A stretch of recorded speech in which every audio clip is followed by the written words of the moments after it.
नमस्कार प्यारे साथियों, पुनः स्वागत है आप सभी का अपने YouTube चैनल बिहेवियर एजुकेशन उपकार की क्लास में। जुड़ जाइए एक सकारात्मक ऊर्जा को लेकर। ठीक है, चर्चा परिचर्चा चलने वाली है उत्तराखंड की प्रमुख जनजातियों के बारे में। ठीक है, इससे पहले भी हमने जनजातियों के बारे में थारू हो गया, बोक्सा हो गया, राजी हो गया, भोटिया हो गया, इन सभी के बारे में चर्चा परिचर्चा की है। फिर आज आपका जो ईयर बुक 2023-24 है उसका क्या है, संकलन है, जिसमें हम उत्तराखंड की प्रमुख जनजातियों के बारे में क्या करेंगे, चर्चा परिचर्चा करेंगे। इससे पहले आपका उत्तराखंड का इतिहास हो चुका है, 4 भाग हमने कंप्लीट किए, जिसमें चंद पवार हो गया, ब्रिटिश हो गया, गोरखा हो गया, उत्तराखंड अलग राज्य के रूप में उभरता है, उन सभी के बारे में चर्चा परिचर्चा की। उत्तराखंड की वन संपदा के बारे में जाना, यहाँ के मेले जाने जिसे पहाड़ी में कौथिग बोलते हैं, और यहाँ के क्या हमने जो प्रमुख क्या है बताओ मुझे, यहाँ के नगर हैं उनके बारे में चर्चा परिचर्चा की है। वहीं जो यूके ट्रिपल एससी का आपका क्या एग्जाम होने वाला, आबकारी हो गया, ठीक है, आबकारी प्रवर्तन सिपाही हो गया, एसआई दरोगा हो गया, एलटी एग्जाम हो गया, पीसीएस एग्जाम हो गया, इन सभी से महत्वपूर्ण श्रृंखला है। जुड़ जाइए, फटाफट और नोट्स बनाते हुए चलना है। जानेंगे उत्तराखंड की प्रमुख जनजातियों के बारे में।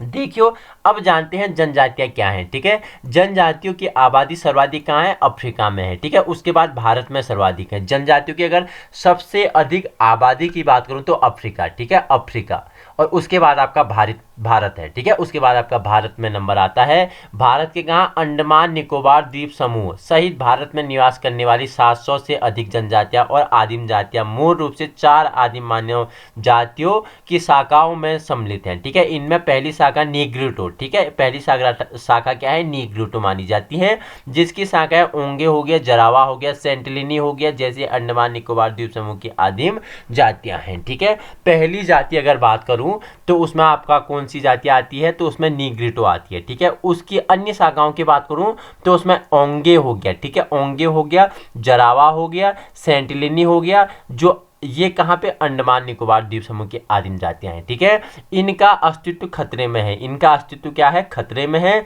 दूसरा मानव समूह प्रोटो क्या है, ऑस्ट्रोलाइड है, दूसरा क्या है, प्रोटो ऑस्ट्रोलाइड है, जिसमें मुंडा हो गया, उरावा हो गया, ठीक है, गोंड आदि जनजातियां शामिल हैं। ठीक है, और तीसरा समूह क्या है, मंगोलाइड है, ठीक है, जिसे मंगोलियन भी कहते हैं, जिसमें हमारे उत्तराखंड की भोटिया होगी, ठीक है, भोटिया जनजाति भी शामिल है। ठीक है, चौथे समूह में क्या है, काकेस्वायड है, ठीक है, काकेस्वायड है, इसमें टोंड हो गया, रबारी और गुंजर आदि शामिल है। अब 4 आपको जातियां बता दी हैं।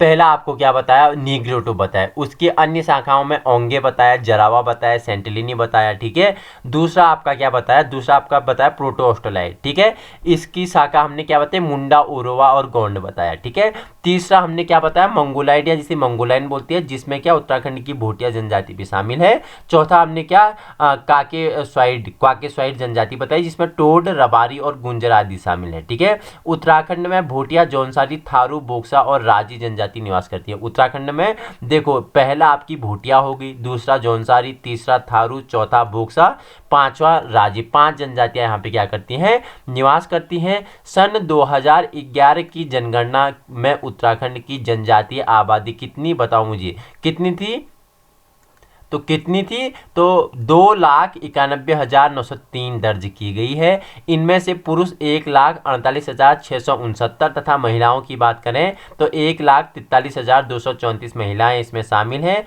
राज्य की आबादी मात्र 690 ही है। सबसे कम कौन सी है, राजी जनजाति है, जिसकी आबादी मात्र कितनी, 690 ही है। सन 2011 में जनजातियों की शहरी आबादी 27,084 तथा ग्रामीण पूछेगा तो कितना, 2,66,819 थी।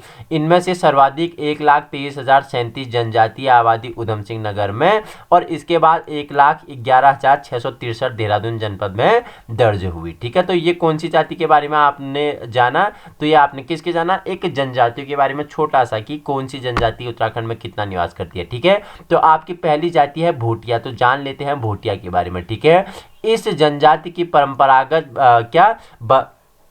बसासत हिमालय क्षेत्र में लगभग 12,800 वर्ग किलोमीटर क्षेत्र में है। ठीक है, जो भोटिया रहती है, ठीक है, इनका बसाव ये कहाँ रहते हैं, हिमालय क्षेत्र में लगभग कितना, 12,800 वर्ग किलोमीटर क्षेत्र की ऊंचाई में रहते हैं। इनकी बसावट उत्तरी अक्षांश में 80 डिग्री 30 मिनट से लेके कितना 84 डिग्री 30 मिनट तक तथा पूर्वी देशांतर में पूछेगा तो 70 डिग्री से लेके 81 डिग्री के बीच मानी जाती है। 2011 की जनगणना के अनुसार इनकी कुल जनसंख्या कितनी थी? 39,106 थी, जिनमें से 19,168 पुरुष तथा 19,938 महिलाएं थी।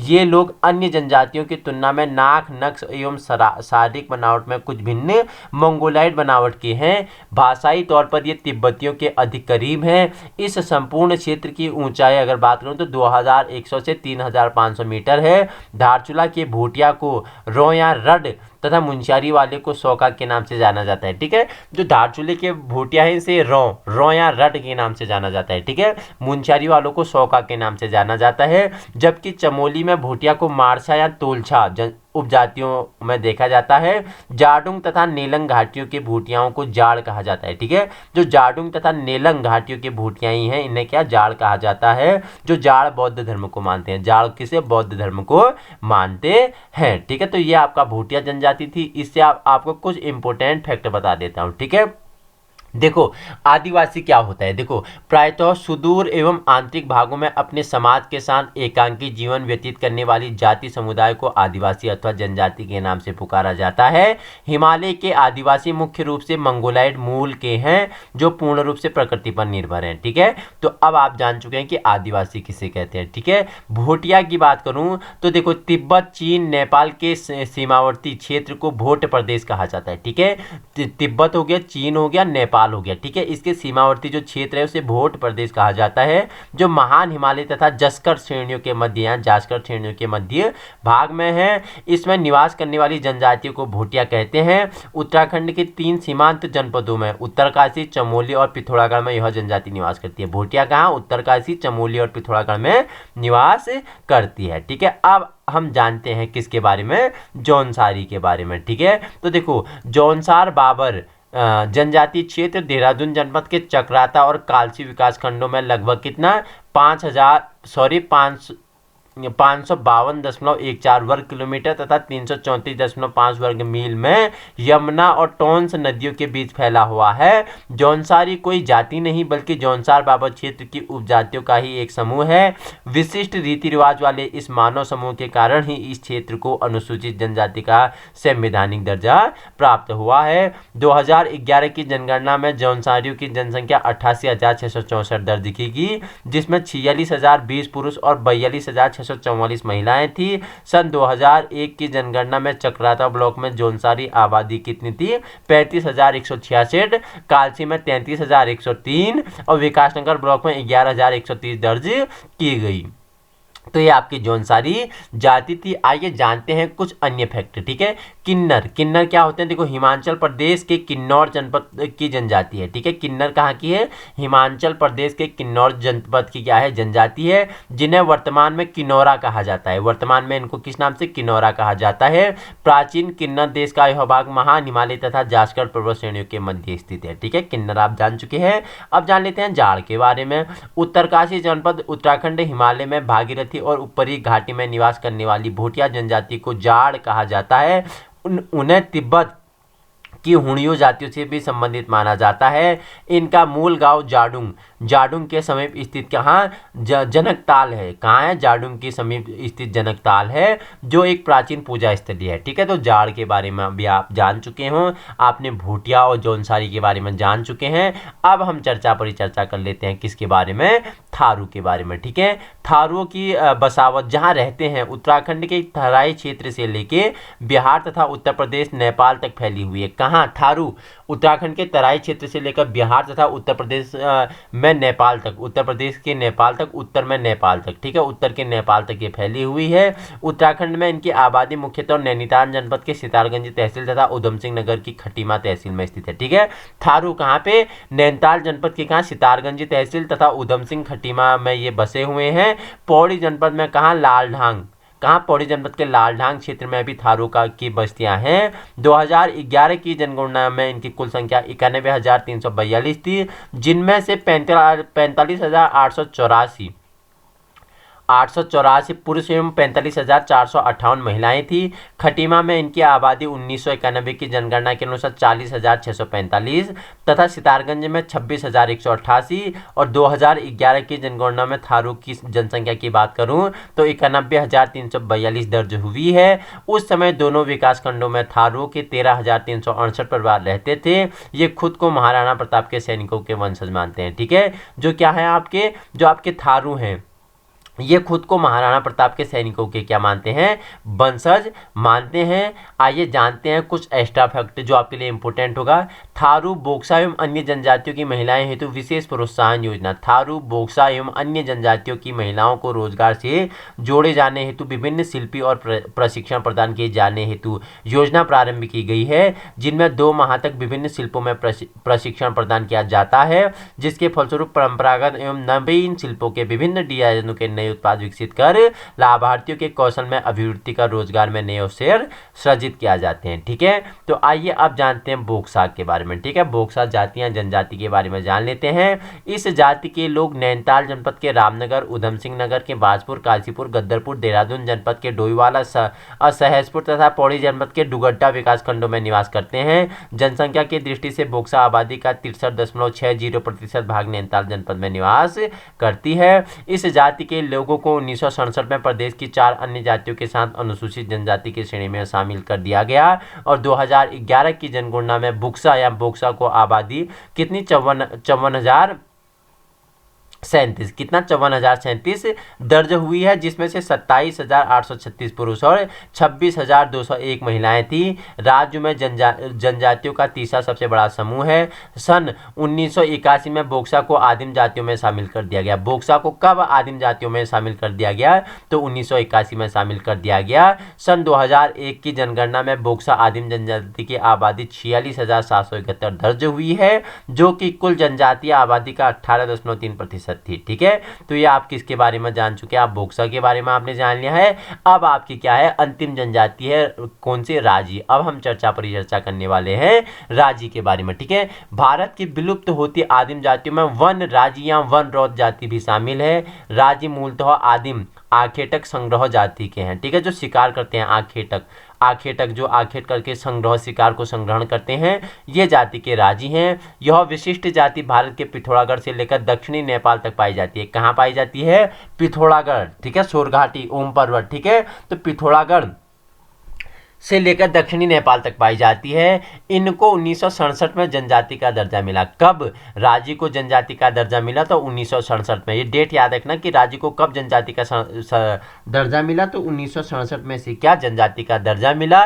ठीक है, सन 1975 में भारत सरकार ने देश की 75 जनजातियों के साथ ही राजी और बोक्सा को आदिम जातियों में शामिल कर दिया गया। राजी और बोक्सा को, ठीक है, कब, 75 जनजातियों के साथ राजी और बोक्सा को 1900 कब, बताओ, 75 में ही क्या, किसके जनजातियों के रूप में, कौन से आदिम जातियों में शामिल किया गया। यह जाति देश की उन 18 आदिम जातियों में शामिल है जिनकी जनसंख्या कितनी 1000 से कम रह गई है। वन राजी उत्तराखंड के 2 जनपद पिथौरागढ़ और चंपावत में अधिकता पाए जाते हैं। इन 2 जनपदों में इनके 143 परिवार निवास करते हैं। राज्यों की नवीनतम आबादी कितनी 690 दर्ज हुई है, जिनमें से 366 पुरुष और 324 महिलाएं थी। धारचूला, डीडीहाट और चंपावत के 9 गांवों में वन राजी निवास करते हैं। तो राजी क्या है, विलुप्त प्राय जाति आप बोल सकते हो। ठीक है, तो केवल 690 इनकी क्या है, आबादी है। ठीक है, आइए अब जान लेते हैं कुछ सार संग्रह आपके लिए इंपोर्टेंट होगा। ठीक है, ध्यान देने योग्य बातें हैं। देखो, क्वेश्चन कहीं से भी पूछ सकता है,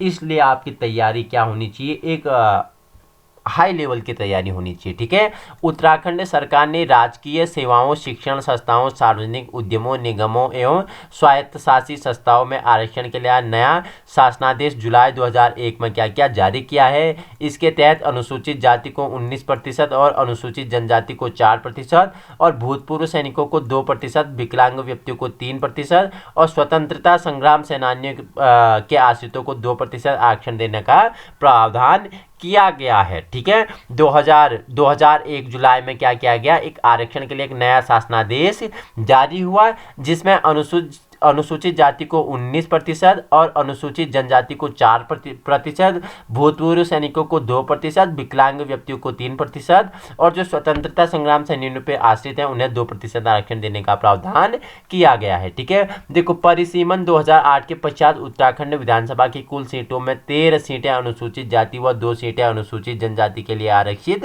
की गई हैं। इंपोर्टेंट है, उत्तराखंड शासन की अधिसूचना के अनुसार 15 नवंबर 2003 को कुथलिया, बोरा जनपद, पिथौरागढ़, अल्मोड़ा, नैनीताल, बागेश्वर, घृत, बाहती, चाहांग तथा गोरखा समुदाय को पिछड़े वर्ग में शामिल किया गया है। तो साथियों इंपोर्टेंट है हर पॉइंट आपके लिए। ठीक है, क्या बोला कि उत्तराखंड शासन की अधिसूचना के अनुसार 15 नवंबर 2003 को कुथलिया, बोरा, ठीक है, जनपद पिथौरागढ़, अल्मोड़ा, नैनीताल, बागेश्वर, घृत, बाहती, चाहांग तथा गोरखा समुदाय को पिछड़े वर्ग में शामिल किया गया। वहीं दिसंबर 2016 में पौड़ी का राठ हो गया, टिहरी का गंगाड़ हो गया और चमोली का पेनखंडा क्षेत्र ओबीसी में शामिल कर दिए गए। ठीक है, दिसंबर 2016 में पौड़ी के राठ हो गए, ठीक है, पौड़ी के राठ हो गए, टिहरी के गंगाड़ हो गए और चमोली के पेनखंडा क्षेत्र में ओबीसी में इन्हें शामिल किया गया। तो ये क्या है, देखो उत्तराखंड ईयरबुक 2024 का क्या है, संकलन है, जिसमें हमने उत्तराखंड जनजातियों का इतिहास के बारे में हमने परिचर्चा की